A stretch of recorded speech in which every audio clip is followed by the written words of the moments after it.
Harish academy అందిస్తోంది అన్ని online కోర్సులపై summer special discount offers. Group 1, 2, 3 SI and JL, DL full course ఏదైనా ₹499 మరియు ₹999 మాత్రమే. వాలిడిటీ 6 నెలలు మరియు 1 సంవత్సరం. Vijay Kumar sir Indian economy single course ₹499 మాత్రమే. వాలిడిటీ 1 సంవత్సరం. ఈ ఆఫర్ మే 23 నుండి మే 26 వరకు మాత్రమే. సులభంగా జాబ్ సాధించే విధంగా లెజెండరీ ఫ్యాకల్టీచే రూపొందించబడిన స్టాండర్డ్ ఆన్లైన్ క్లాసెస్. మరెందుకు ఆలస్యం? వెంటనే హరీష్ అకాడమీ యాప్ ని డౌన్లోడ్ చేసుకోండి, విజయం సాధించండి. Harish the best academy. Phone number 8341116915.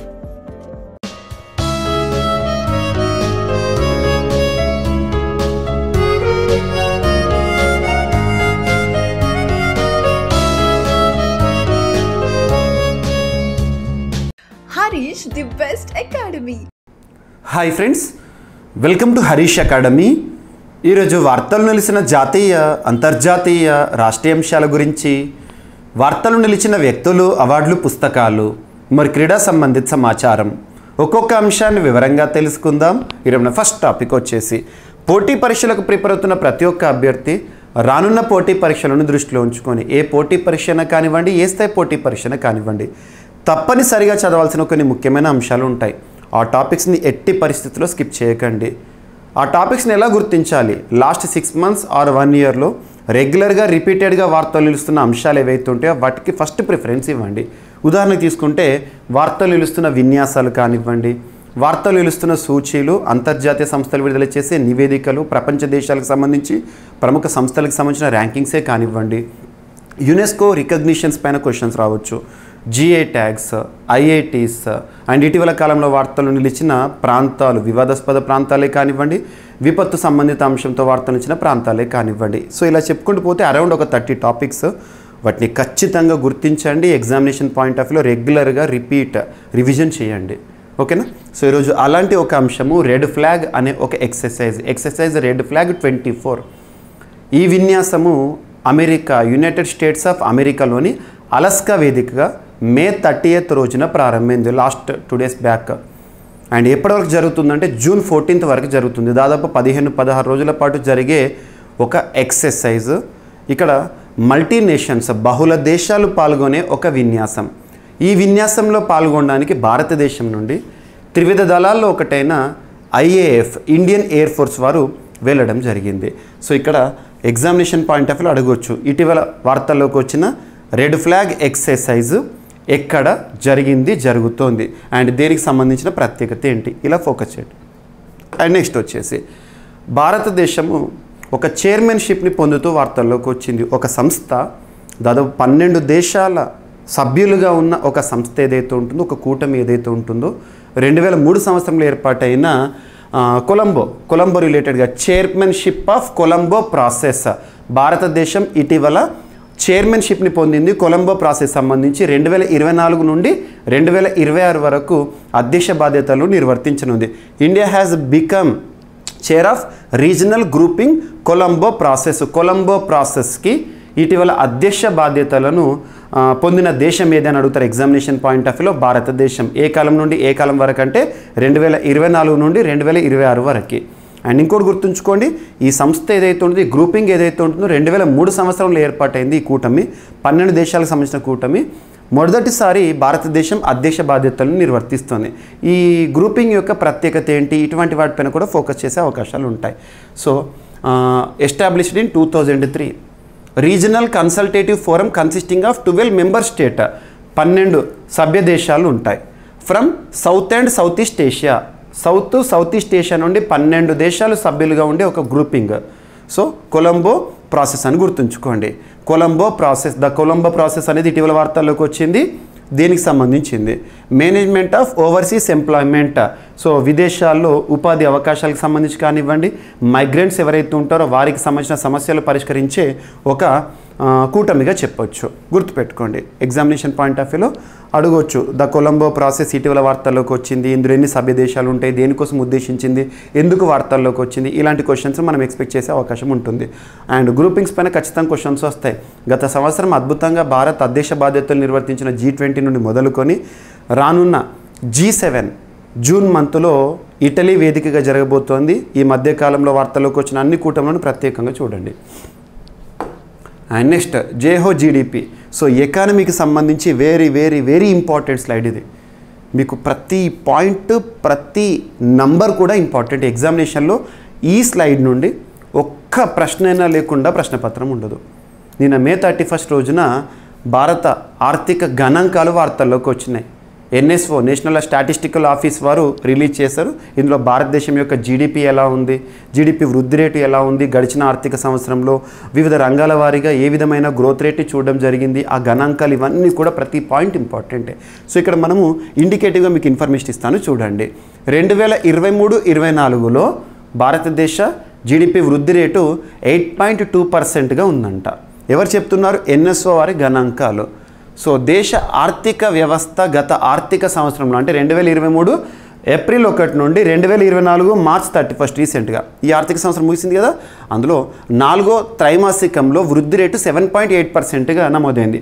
4th quarter అంటే జనవరి, ఫిబ్రవరి, మార్చ్ వరకు. అలా every year is divide into 4 quarters, Q1, Q2, Q3, Q4 అంటే కదా అలా. ఓకేనా? మొదటి త్రైమాసికంలోనేమో 8.2%, సెకండ్లో 8.1%, థర్డ్లో 8.6% అండ్ ఫోర్త్లో 7.8%. ఫలితంగా 2023-24 ఆర్థిక సంవత్సరంలో జీడిపి వృద్ధి రేటు 8.2%గా నమోదైందంట. ముఖ్యంగా తయారీ రంగం రాణించడంతో ఈ వృద్ధి సాధ్యమైందని నిన్నటి రోజున విడుదలైన అధికారిక గణాంకాలు NSO స్టాట్స్ చెప్తున్నాయి.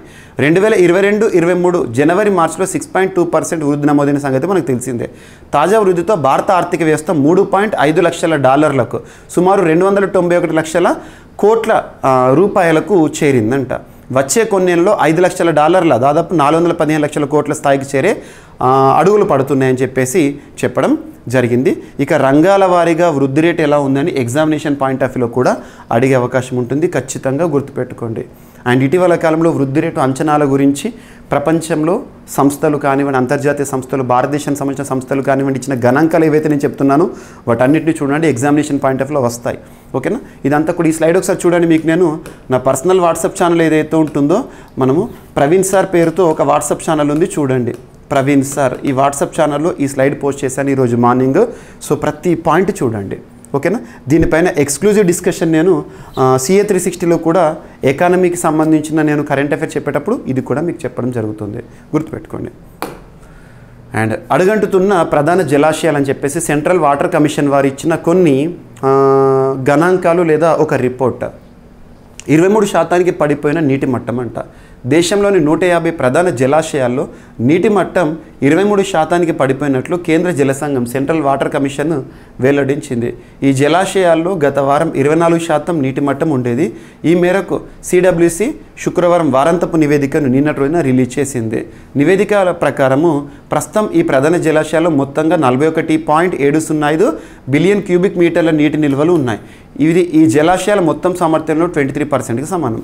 సో జస్ట్ గుర్తుంచుకోండి, భారతదేశంలో జలాశయాల విషయంలో కనుక చూస్తే వీటి సామర్థ్యంలో వీటిలో ఏపీ, తెలంగాణ, కర్ణాటక, కేరళ, తమిళనాడు 42 జలాశయాలు ఉండగా వాటి సామర్థ్యము 53.334 BCMAలు. అండ్ వీటిలో ప్రస్తుతం 7.317 BCM అంటే 14% జలాలు మాత్రమే ఉన్నాయి. ఏం లేదు, దేశవ్యాప్తంగా వాటర్ స్కేర్సిటీ అని చూడడం జరుగుతుంది. అందులో భాగంగా ఢిల్లీ ప్రభుత్వం తీసుకుంటున్న చర్యల గురించి కానీ, ఉత్తరాఖండ్ రాష్ట్ర ప్రభుత్వం తీసుకుంటున్న చర్యల గురించి కానివ్వండి, మనం రీసెంట్ క్లాసెస్లో కూడా చెప్పడం జరిగింది. సో నీటి మట్టం అనేది ఏదైతే ఉంటుందో, భూగర్భ జలాలు అండర్ గ్రౌండ్ వాటర్ ఏదైతే ఉంటుందో చాలా వరకు పడిపోయింది అని చెప్పేసి చెప్పడం జరుగుతుంది. ఈ గణాంకాలు ఇక్కడ ఇంపార్టెంట్ కాదు, ఇవి అవసరం లేదు, గుర్తుపెట్టుకోండి, ఒక అవగాహన కోసం మాత్రమే. అండ్ బ్రిటన్ నుండి భారత్కు 100 టన్నుల బంగారం అనే అంశం. సో 1991తో లింక్ ఉన్న టాపిక్. సో బ్రిటన్ నుంచి దేశీ ఖజానాకు తరలించిన RBI, మన దేశ ఖజానాకు, దేశంలో regulatory bank RBI, reserve bank of India, 1991 పసిడి తనఖా తరువాత ఈ స్థాయిలో తరలింపు ఇదే ప్రథమమాట, మొదటిసారి. బ్రిటన్ వాల్టుల్లో భద్రపరిచిన 100 టన్నుల బంగారాన్ని రిజర్వ్ బ్యాంక్ దేశీ ఖజానాకు తరలించింది. 1991లో భారత విదేశీ మారక సంక్షోభాన్ని అధిగమించేందుకు పసిడిని తాకట్టు పెట్టిన అనంతరం ఇది పెద్ద ఎత్తున బంగారాన్ని తరలించడం ఇదే ప్రథమని చెప్పడం జరుగుతుంది. గుర్తుపెట్టుకోండి. అండ్ ఇజ్రాయెల్ హమాస్ మనం చూస్తున్నాం. Last September month subject condition గత 7-8 నెలలుగా, అంతకంటే ఎక్కువనే, సో 8 నెలలుగా మనం ఇజ్రాయెల్ పాలస్తీనా సంక్షోభ పరిస్థితులను చూస్తున్నాం. హమాస్ దాడులు చేయడం, దానికి ప్రతిగా ఇజ్రాయెల్ దాడులు చేయడం. ఇటీవల ఇన్స్టాగ్రామ్లో ఒక trending post all eyes on Rafah అని చెప్పేసి ఇవన్నీ మనం చూస్తున్నాం ట్రెండింగ్గా. సో ఇక్కడ చూస్తే ఈ రెండింటి మధ్యలో కూడా శాంతి కోసం అమెరికా చేసిన ఒక తీర్మానము, ప్రతిపాదించిన తీర్మానము. ఇజ్రాయెల్ హమాస్ మధ్య ఉద్రిక్తలు చల్లార్చే దిశగా అమెరికా అధ్యక్షుడు జో బైడెన్ ఒక కొత్త ఒప్పంద ప్రతిపాదనను తీసుకొచ్చారంట. బందీల విడుదలతో పాటు కాల్పుల విరమణకు అందులో పిలుపునిచ్చారు. ఈ ప్రతిపాదనకు ఇజ్రాయెల్ ఇటీవల అంగీకారం తెలిపినట్లు చెప్పారు. హమాస్ కూడా దానికి ఆమోదముద్ర వేయాలని కోరారు. బైడెన్ ప్రతిపాదించిన ఒప్పందంలో 3 దశలు ఉన్నాయి. మొదటి దశ 6 వారాలు కొనసాగుతుంది. ఇందులో ఉభయ పక్షాలు పూర్తి స్థాయిలో కాల్పుల విరమణను పాటించాలి. గాజాలోని జనబాహుల్య ప్రాంతాల నుంచి ఇజ్రాయెల్ బలగాలు వెనుదిరగాలి. 100 మంది పాలస్తీనా ఖైదీలను ఇజ్రాయెల్ విడుదల చేయాలి. ప్రతిగా మహిళలు, వృద్ధులు సహా పలువురు బందీలను హమాస్ అప్పగించాలి. రెండో దశలో సైనికులు సహా సజీవ ఇజ్రాయెలీ బందీలందరినీ కూడా హమాస్ విడిచిపెట్టాలి.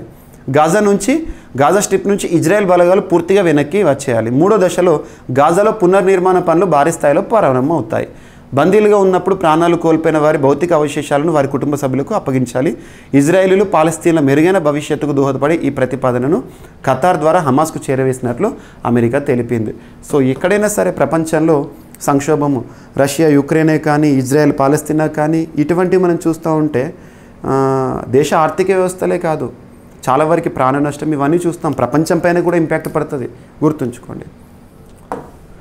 అండ్ ప్రపంచ బాక్సింగ్ గూటికి BFI అనే అంశం వార్తల్లోకి వచ్చింది. సస్పెన్షన్ గురైన అంతర్జాతీయ బాక్సింగ్ సంఘం, ఇంటర్నేషనల్ బాక్సింగ్ అసోసియేషన్ నుంచి భారత బాక్సింగ్ సమాఖ్య, so boxing federation of India విడిపోయి ఎక్కడ మర్జ్ అయిందంటే ప్రపంచ బాక్సింగ్, వరల్డ్ బాక్సింగ్ గూటికి చేరింది. జాతీయ సమాఖ్యలో IBAతో కొనసాగితే 2028 లాస్ ఏంజలీస్ ఒలింపిక్స్లో బాక్సింగ్ను తప్పిస్తామని అంతర్జాతీయ ఒలింపిక్ కమిటీ హెచ్చరికల నేపథ్యంలో మన భారతదేశానికి సంబంధించిన బాక్సింగ్ ఫెడరేషన్ ఆఫ్ ఇండియా ఈ నిర్ణయం తీసుకుందంట, గుర్తుంచుకోండి. అండ్ ఏపీకి సంబంధించి వాణిజ్యం అనేది అద్భుతంగా జరుగుతుందని చెప్పేసి వాణిజ్య ఎగుమతుల్లో ఏపీ జోష్ అని చెప్పేసి అధికారిక గణాంకాలు, వాణిజ్య మంత్రిత్వ శాఖ వారు చెప్పిన గణాంకాలు.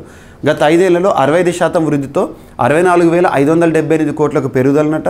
ఏటా 13.04% సగటు వృద్ధితో రికార్డు సృష్టించిందని. అండ్ 23-24లో 1.63 లక్షల కోట్లకు చేరిన ఎగుమతులు. దేశవ్యాప్తంగా ఎగుమతులు క్షీణించిన రాష్ట్రంలో 2.63% వృద్ధి. దేశంలో 6వ స్థానంలో ఏపీ దూకుడు అని చెప్పేసేసి. వాణిజ్య ఎగుమతుల్లో ఆంధ్రప్రదేశ్ మరోసారి దూకుడు ప్రదర్శించింది. 2023-24 ఆర్థిక సంవత్సరం దేశవ్యాప్తంగా తగ్గినా కూడా రాష్ట్రంలో 2.3% వాణిజ్య వృద్ధి రేటు నమోదు కావడం గమనార్హమని ఇటీవల తాజాగా కేంద్ర వాణిజ్య శాఖ మంత్రి వారు విడుదల చేసిన గణాంకాలు స్పష్టం చేస్తున్నాయి. ఇవన్నీ కూడా మీకు రీజనల్ ఎకానమీలో ఇంపార్టెంట్. మీకు ముఖ్యంగా ఏపీపీఎస్సీ గ్రూప్ 2 మెయిన్స్లో ఎకానమీ పార్ట్లో 75 మార్క్స్ అడుగుతారు, 75 మార్క్స్ క్వశ్చన్స్. కాబట్టి కరెంట్ ఎకానమీ పైన ఎక్కువగా ఫోకస్ చేయండి. మీకు నేను ఆల్రెడీ జీవీకే స్టడీ సర్కిల్లో CA 360 కోర్సులో current economy, science and technology ఇవన్నీ కూడా మీకు ఇన్ డీటెయిల్గా వార్తలు ఇచ్చిన అన్ని అప్డేట్స్ ఇస్తున్నాను. ఆ అప్డేట్స్ నుండి ఖచ్చితంగా మీరు 50% ఎక్స్పెక్ట్ చేయొచ్చు డైరెక్ట్గా కరెంట్ అప్డేట్స్ నుండి. సో చూడండి, మీకు నేను స్పెషల్గా science and technology and economy సంబంధించి సపరేట్ PDFని కూడా ప్రొవైడ్ చేసే ప్రయత్నాలు చేస్తున్నాను. CA 360 కోర్స్ చూడండి, మ్యాక్సిమం ఆఫర్ అనేది ప్రొవైడ్ చేశాను. And next, national asset reconstruction company limited, భారతదేశంలో బ్యాడ్ బ్యాంక్ అంటాము. ముఖ్యంగా నాన్ పర్ఫార్మింగ్ అసెట్స్ వీటిని తగ్గించడానికి ఉద్దేశించబడింది బ్యాడ్ బ్యాంక్. సో ఈ సంస్థ ఏదైతే ఉంటుంది, సంస్థకి నూతన MD మరియు CEOగా P. సంతోష్ గారు నియమితులవుతూ వార్తల్లోకి వచ్చారు. 3 సంవత్సరాల పదవీ కాలంలో తను కొనసాగుతారు, గుర్తుంచుకోండి. అండ్ నెక్స్ట్, తెలుగు సంతతి బాలుడికి స్పెల్లింగ్ బీ ట్రోఫీ అనేది రావడం జరిగిందంట. సో ఫ్లోరిడాకు చెందిన 12 ఏళ్ల ఇండో అమెరికన్ బాలుడు బృహత్ సోమ నేషనల్ స్పెల్లింగ్ బీ ట్రోఫీని నిన్నటి రోజున మే 31 రోజున గెలుచుకున్నాడు. టై బ్రేకర్లో అతడు 90 సెకండ్లలో 29 పదాలను సరిగ్గా చెప్పి ఈ ఘనతను సాధించాడు. దీంతో బాలుడికి జ్ఞాపికతో పాటు $50,000 నగదు బహుమతి దక్కనుంది, గుర్తుంచుకోండి. సో ఇవి ఫ్రెండ్స్ ఈరోజు వార్తలు నిలిచిన అంశాలు. ఒకసారి ర్యాపిడ్గా చూస్తే ఎక్సర్సైజ్ రెడ్ ఫ్లాగ్ 24 అనేది వార్తల్లోకి వచ్చింది. అలస్కా వేదికగా జరుగుతోంది. అండ్ ది కొలంబో ప్రాసెస్కి భారత్ అధ్యక్ష బాధ్యతలు. అండ్ నెక్స్ట్ భారతదేశ ఆర్థిక గణాంకాలను NSO రిలీజ్ చేసింది. అండ్ అడుగంటుతున్న ప్రధాన జలాశయాలని చెప్పేసి సెంట్రల్ వాటర్ కమిషన్ వారు చెప్పిన అంశము. భారత్కు 100 టన్నుల బంగారం తరలింపు అనే అంశము. మరియు ఇజ్రాయెల్ హమాస్ మధ్య కాల్పుల విరమణ కోసం అమెరికా ప్రతిపాదించిన అంశాలు. అండ్ ప్రపంచ బాక్సింగ్ గూటికి చేరిన boxing federation of India. And వాణిజ్య ఎగుమతుల్లో ఏపీ జోష్ కొనసాగుతోందని చెప్పేసి కేంద్ర వాణిజ్య మంత్రిత్వ శాఖ గణాంకాలు. నేషనల్ అసెట్ రీకన్స్ట్రక్షన్ కంపెనీ లిమిటెడ్కి నూతన MD CEOగా పి సంతోష్ గారు నియమితులతో వార్తల్లోకి వచ్చారు. 3 సంవత్సరాల కాలానికి తెలుగు సంతతి బాలుడికి స్పెల్లింగ్ బీ ట్రోఫీ అమెరికా వేదికగా జరిగిన ఈవెంట్లో గెలుపొందడం జరిగింది. బృహత్ సోమ. సో తెలంగాణకు సంబంధించి నల్గొండకు చెందిన వ్యక్తి కావడం గమనార్హం, గుర్తుంచుకోండి. సో ఇవి ఫ్రెండ్స్ ఈరోజు వార్తలు నిలిచిన అంశాలు. మిస్లేనియస్ అంశాలు ఏమైనా మిగిలిపోతే రేపటి క్లాస్లో జోడించి మరొకసారి నేర్చుకుందాం. రేపు కలుద్దాం. Thank you.